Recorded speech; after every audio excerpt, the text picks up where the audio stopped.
Welcome to the Real News Network. I'm Jessica Devereaux in Baltimore.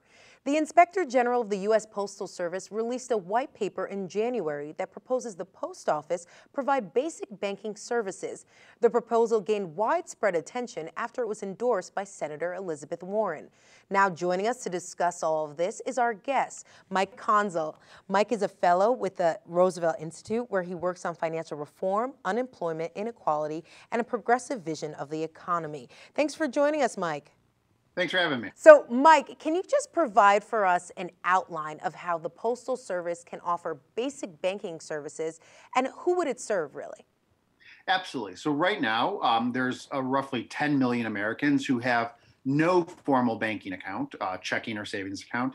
And there's about a huge number, maybe about 50 or 60 million, which to put it in context, about 1 in 4 households who are underbanked, which have a very precarious situation with banks.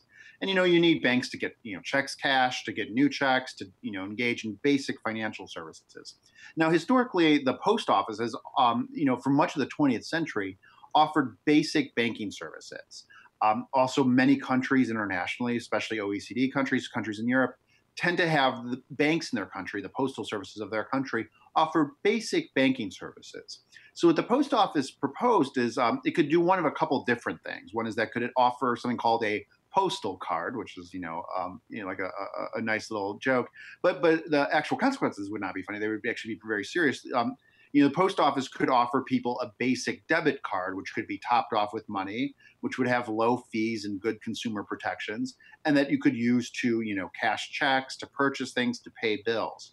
They also offer proposals where they could perhaps engage in short-term loans like a credit card and so on and so forth. So it's a very interesting proposal, which I think could do a lot of good work as a public policy mechanism. All right, and the government already has sort of a program already like that with debit cards to recipients of Social Security and federal disability, and it's called Direct Express. Mike, can you just speak to how does Direct Express work, and how does it differ from similar services provided by private banks? Has the program at all been successful?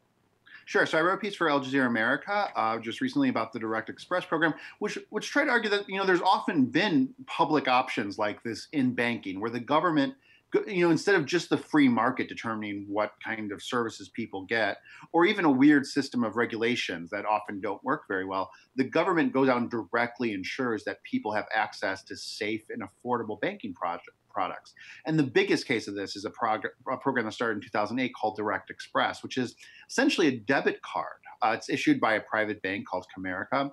But the Treasury went to Comerica. They had an open bidding process, which Comerica won, and said, we want to offer debit cards for people who are on Social Security, who are on disability, and who are on certain other federal benefit programs.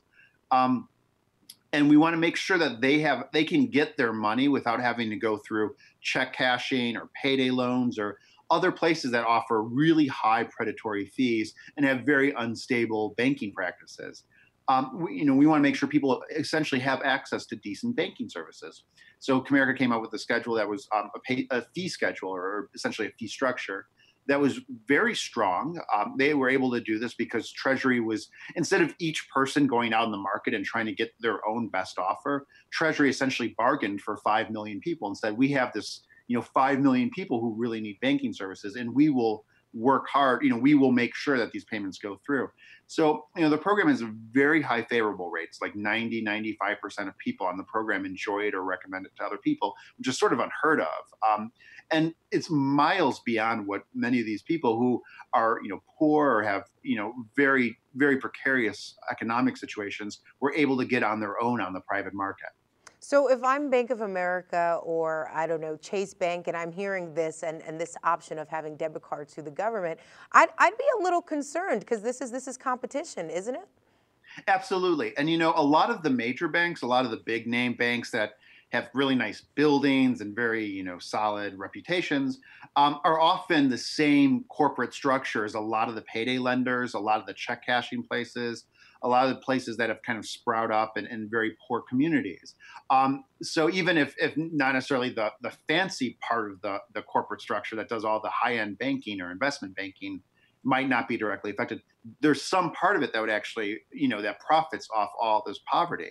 There's a really high cost of being poor in this country, and doing things like, and as the post office pointed out, a lot of people getting by on $15,000 or $20,000 a year will spend 10% of their income accessing financial services, which is outrageous, given the precarity and the lack of savings that a lot of these households have.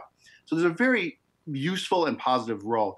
Also, with the government kind of setting a lower standard by saying, here's a debit card we will ensure people get, it moves businesses from having a business model where their goal is to kind of see what they can suck out of people, like see what they can kind of rip people off or be very predatory, towards a better business model where they're like, so how do we actually deliver real goods and services, customer service, good values, as opposed to this kind of low road predatory model?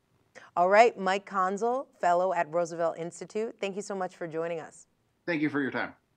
And of course, as you know, you can get the latest at The Real News. Follow us on Twitter at The Real News, and you could also send me questions and comments at Jessica_reports. Thank you so much for joining us on The Real News Network.